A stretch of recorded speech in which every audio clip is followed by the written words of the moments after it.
Hi, today we will be discussing security issues and ethics in education.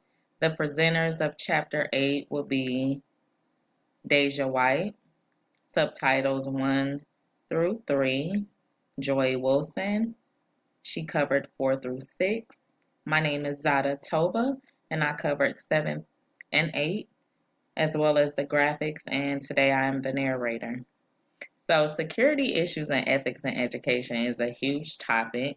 We wanted to start off first with signs of virus infections, and we just wanted to briefly discuss ways you can tell if your computer have been affected. Basically, to start, you will be able to notice if your computer is not working effectively as it has been in the past.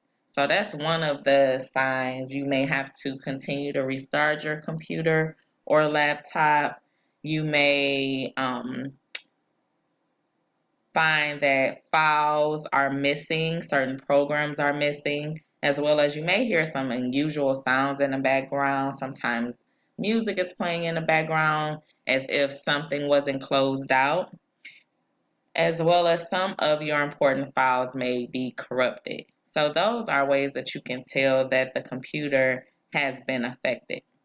Now, with most computer systems, when they're purchased, most of them have an antivirus software program that comes free sometimes for the first 30 to 90 days, as well as you can purchase antivirus software through simply just Googling a company and you can purchase it that way.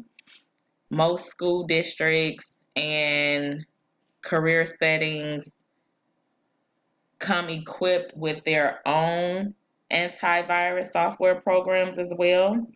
So, establishing that in the beginning when you first receive a computer or you first purchase a computer will alleviate infections. Next, we wanted to discuss the security risks in homes and school computers. Now, even in the work setting as well. So I'm going to toggle back and forth through in-home school computers and even in the work setting because it all is important and good information to understand what to do in case your computer become infected and some security risks that you can understand to alleviate that. So with the computer security risk, what will happen is your data software information will be corrupt. You will lose information.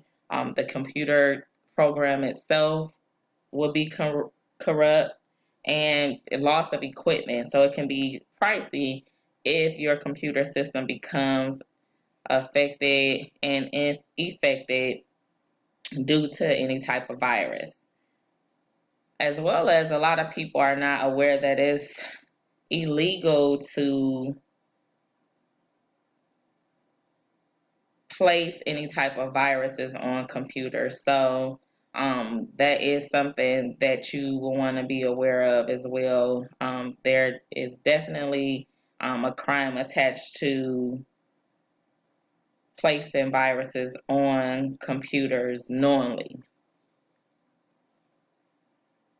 Anytime your computer has a virus, it is horrible because it affects the whole host, and the host is how your computer operates overall. So you definitely want to understand and be aware of what to look out for computer viruses.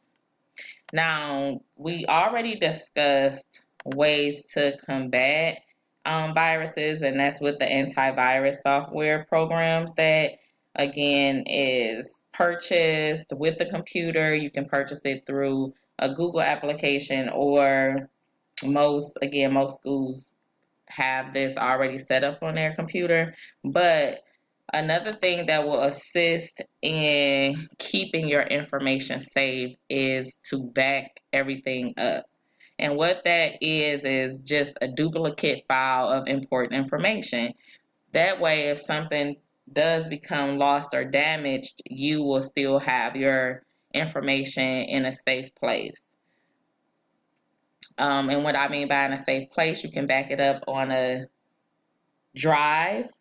You can have it stored at an off-site location in regards to teachers, principals, or anyone in an administrative setting at a school. You will want to have those type of things on a drive. That way, if something did happen, your time wouldn't be in vain of the work that you had saved.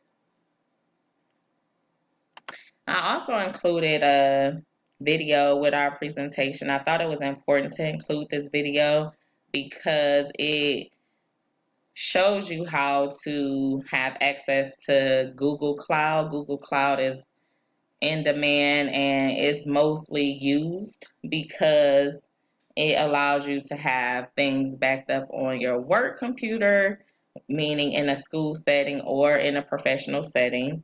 It also allows you to have things backed up on your cell phone. So basically, it's all intertwined. So if you have 5 different devices, if one system becomes infected, you still have it on 4 other devices. And again, you can still use the flash drive as well. This video just goes into detail on how to download it on your system so you can be well prepared in case such thing happen. Again, why is it important to have things backed up is because of all your hard work. You don't want to create lesson plans, tests, homework assignments, even something like for entertainment as well. You want to make sure you have everything backed up in a safe place. You don't want to have to worry about your personal information getting out. So it's definitely important. It's for time management and it's for the safety of your personal information.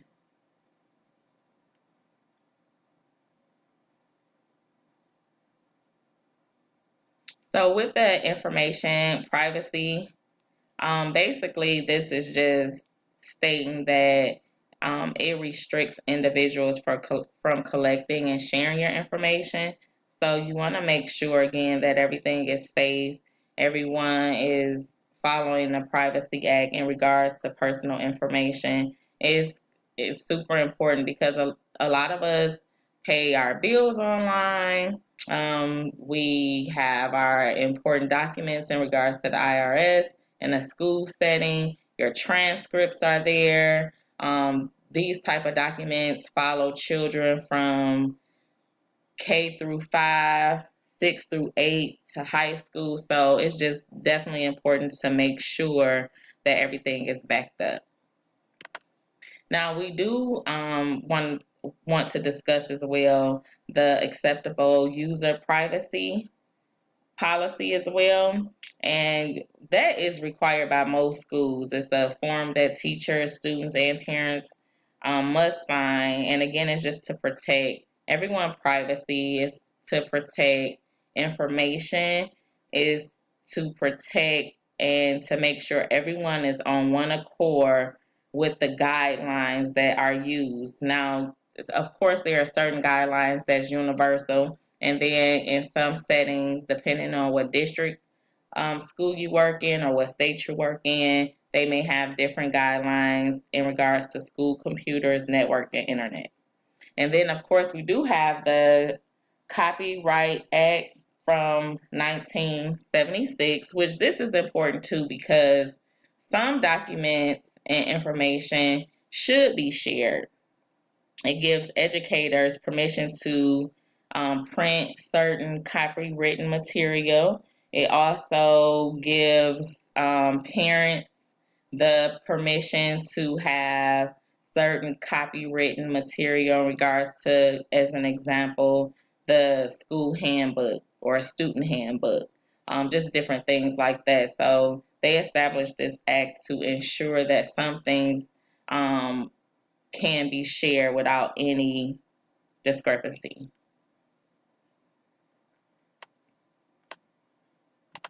Now, this slide is extremely important because it talks about ethical issues on the internet. while using it. And it's super important because this covers parental consent. And what that means is, students from the age of 3 years old up until 18 can utilize the computer. Everyone has access to cell phones, tablets, personal computers. You can even use your gaming console to utilize the internet.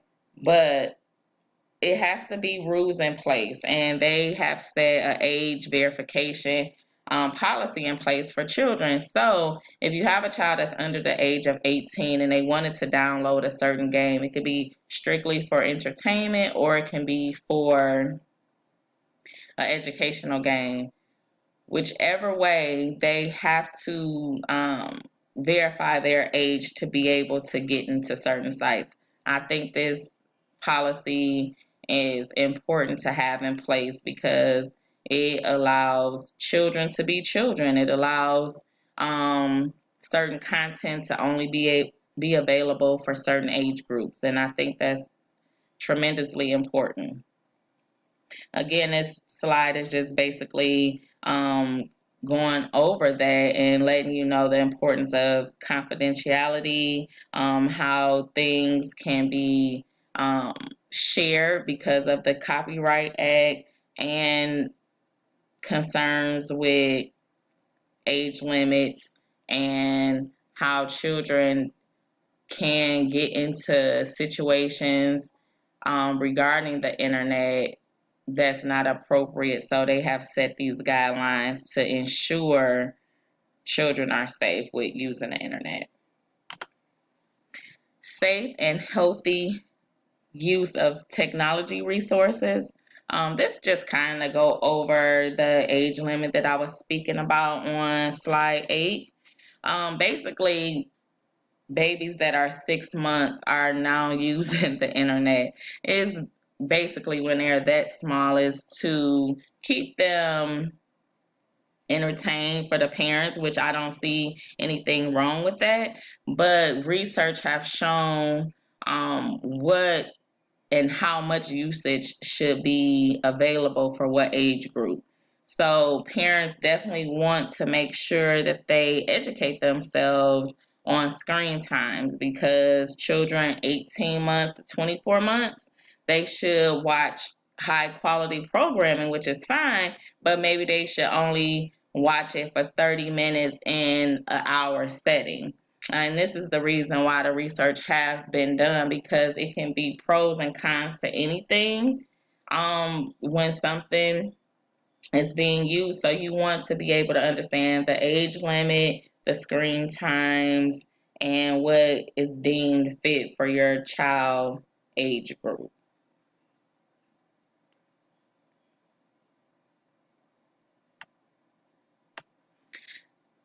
Again, we covered chapter 8, which is on security issues and ethics in education. We just wanted to thank you for taking time to listen to the information we gathered in regards to this very important topic. If you have any questions or concerns, feel free to reach out to Deja White, Joy Wilson, or myself, Zada Toba, and we do appreciate you. Thank you.